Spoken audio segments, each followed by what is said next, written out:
How does one measure difficulty? Is it how much damage a boss does, or how difficult their patterns are? The truth is, difficulty is subjective.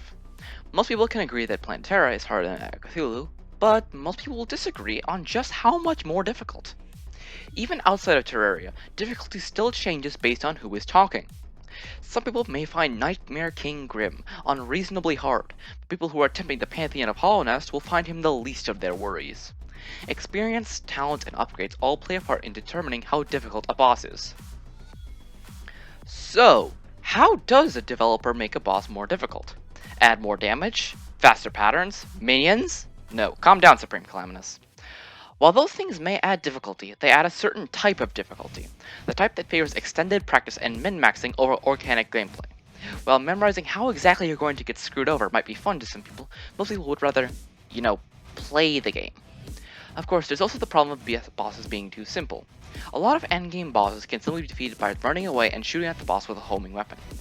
That's not exactly the most interesting gameplay, and most mods realize this. Calamity endgame bosses are all either biome locked or have barriers preventing you from just running away.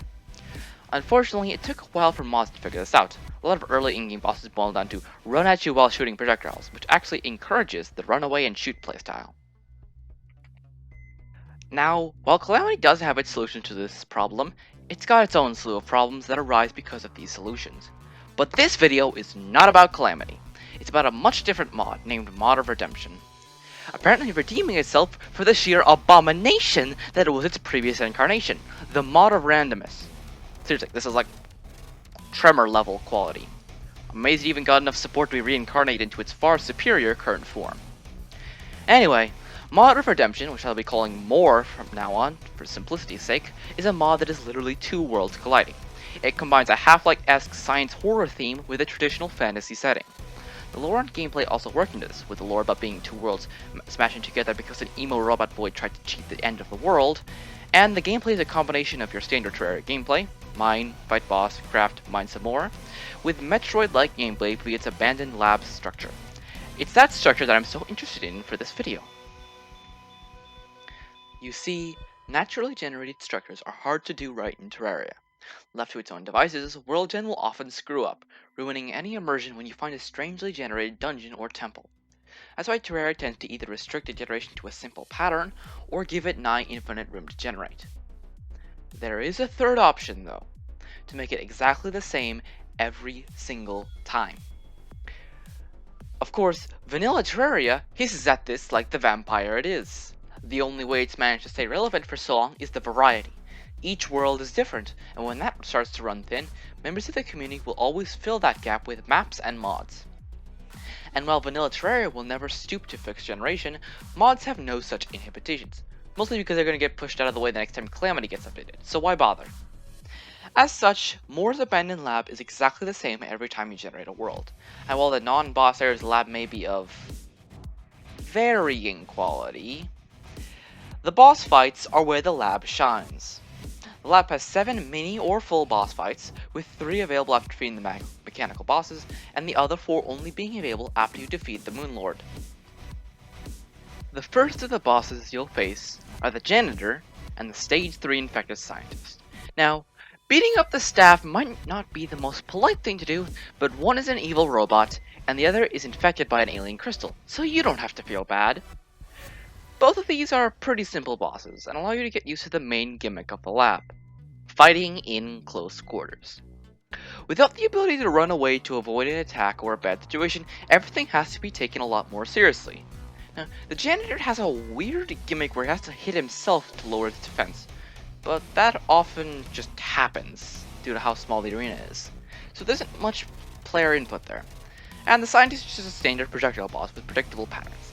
Outside of the lab, they would be forgettable bosses not worth mentioning, but in the lab, they serve the vital role of transitioning from the wide open space of the surface to the cramped rooms of the lab.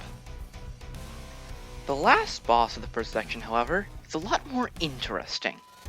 It used to be whatever this is, but now it's a unique boss that I haven't seen anything like in all my playthroughs. It's usually compared to the Wall of Flesh, however the way it's used is quite different. While the Wall of Flesh forces the player to constantly flee from it across the underworld, the irradiated behemoth instead puts the player on a clock. It's constantly descending towards the player and threatens to crush them if they take too long. On top of this, the boss has a powerful vomit attack that the player must hide behind cover to dodge, as well as a wall-piercing gas attack to prevent people from just cowering behind a wall for the whole time. So the player must constantly balance dodging the behemoth's attack, ducking for cover, and pouring out damage, all the while time ticks away.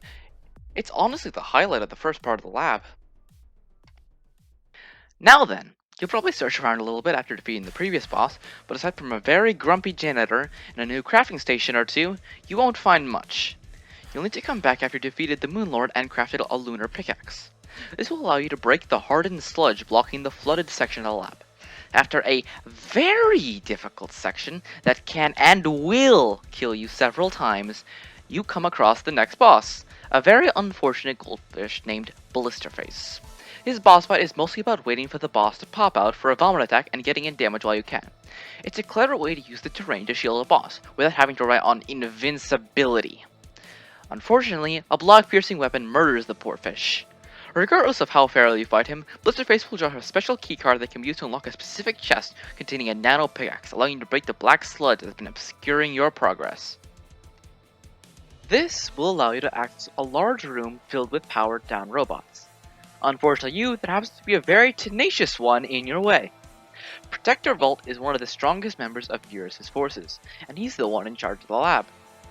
Volt's fight mostly involves him moving to one of several predefined points in the arena before firing an attack. He acts like a boss you'd find in Metroid or Mario rather than a Terraria boss. And this is where the advantages of the cramped quarters of the lab start to show. While Blisterface, the scientist, and the irradiated behemoth's attacks were quite literally just vomiting projectiles in your direction, to which the solution was simply move out of the way, and the janitor only really had 2 attacks. Volt uses the fact you will always be within a screen's length of the boss to great effect, with telegraphed death lasers and energy barrages that force you to cycle through the platforms and think ahead to dodge them. Sure, most of his attacks are just some variation on shoot lasers, but it's still an enjoyable fight that rewards learning how to dodge each attack. The final mini-boss that the lab has to offer is the Mace Project. Ripped directly from some game named Intrusion 2. They just kind of decapitated the final boss and stuck it here. Not sure why, but it works as a boss, I guess. The fight is divided into 2 phases, with the boss only moving in the second phase after you quite literally rip its jaw off. After that astonishing act of senseless violence, it starts moving around, slamming into the floor and walls, emitting shockwaves, while adding in new attacks. It continues the trend of previous bosses, with telegraphs, patterns that can be learned, and on top of that, while Volt's arena was pretty large, allowing for plenty of movement to dodge his attacks, the Mace arena is only slightly larger than the Janitor's, and the Mace takes up a good chunk of the space by itself.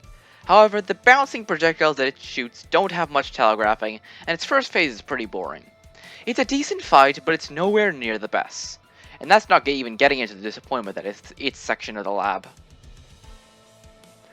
While the Mace Project may have been the final mini-boss, that doesn't mean the lab is over. Patient Zero is the source of the infection that has made the lab into the abandoned facility that it is when you explore it, sealed within the aptly named Sector Zero. Real original. He's also the dude who made Gearus, the mod's main antagonist, and Adam, the friendly robot that moved in after you beat the infected eye. But now he's just a corpse operating on instinct alone, attached to his left eyeball, which has grown to the size of a house. Yeah, he's definitely not having fun. But you will during his fight, as it's one of the best bosses in Modded Terraria. Now, it isn't perfect. The minions that he summons are too tanky for their own good, and they get annoying fast. However, its other attacks are interesting, have clear telegraphs, and while they can be mostly just dodged by sticking to the edge of the arena, Patient Zero's main gimmick comes into play to stop that. At various points throughout the fight, the boss will switch between Patient Zero, the massive mutant eyeball, and Kari, the poor soul who is attached to the monstrosity. Each of them have a different set of attacks, and they add more as the fight goes on. In general, Kari's attacks are aimed at the player, but are easily dodged if the player just keeps moving. while Patient Zero's attacks usually target the whole arena, but are telegraphed and have large blind spots, encouraging the player to stand still. These two styles complement each other, constantly forcing the player to adapt. And not to sound like a broken record, but the enclosed space serves to make the player actually learn the attacks, or make use of telegraphing and reflexes to dodge. And while the arena might be rather large, most of it is taken up by Patient Zero's fat eye. For the third to the last boss of the mod at the moment, Patient Zero does a rather good job of amping up the difficulty. Unfortunately, the last two bosses, the Ancient Deity Duo and the Angel of the Cosmos, don't do as well. A lot of projectiles spam and can easily be cheesed by running away while shooting them with a homing weapon. But the mod isn't finished and things can change. Now, that's not to say that the lab is flawless. Patient Zero, the Irradiated Behemoth, and Stage 3 Infected Scientist all share the same flaw. They get much easier if you spend the time to mine out the sludge in their arenas. This is boring and kinda sucks, and in the case of the Behemoth, it's basically impossible to beat it without mining, since you simply won't have enough space to deal the damage. On top of that, it's simply too small. Most of the space is taken up by the boss arenas, and the post-Miller exploration is kinda meh. There's a platforming segment where you navigate instant kill lasers, which is a nice challenge, but Volt and Patient Zero don't have any areas, and the maze projects is just a few enemy spawning doors and a lightning maze, which you can just run through, barely taking any damage. The size problem is a major one, since the lab already causes problems with world tint, especially with other mods. However, there are plans to move the lab to a subworld, where it won't be restricted by the same constraints, and can get as big as it wants. This is at least 2 updates away though, so for now, it's here to stay, problems and all. Until next time, my name is Darkenblade Gaming, and I hope you all have a great day. Hey, did you know that 80% of my viewers are not subscribed to the channel? How about you go lower that number and turn on notifications well so you can be notified when I upload, and I try to do that daily.